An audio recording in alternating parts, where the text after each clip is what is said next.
Hindi mo alam? Ang bata ngayon ay bata pa. Ang bata noon ay matanda na.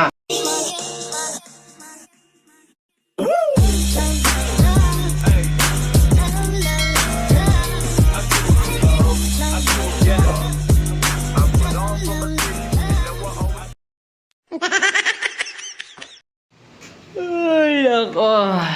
Bihira. Tapos na naman maghapon ah.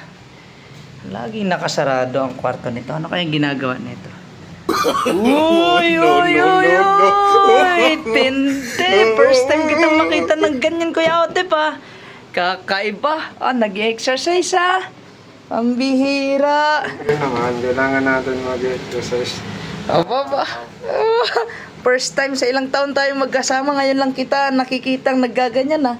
Kaya pala ang ganda ng bicep mo. Oh! Flex mo nga, ganyan ka nga. Wow naman! Lupit, pati yung abs mo. Lampas na sa baywang. Pambihira ka, yan pala ang sikreto mo ha. Tindi pa nang binubuhat mo. Tubigan. Kakaiba ka, hirap na hirap ka. May iba nga tayo, Kuya Otip. Nasadya ko dito may nagtatanong kasi sa akin. Nahirapan akong sagutin. Hindi ko alam kung paano ko siya sasagutin. Nagtatanong, total, mas matanda ka naman sa akin. Alam mo kung ano yung pwedeng isagot at matulungan natin yung mga nagtatanong. Sabi niya kasi sa tanong, ano daw ang pinagkaiba ng bata ngayon at bata noon? Ulitin ko, ano daw ang pinagkaiba ng bata ngayon at saka sa bata noon? Hindi mo alam?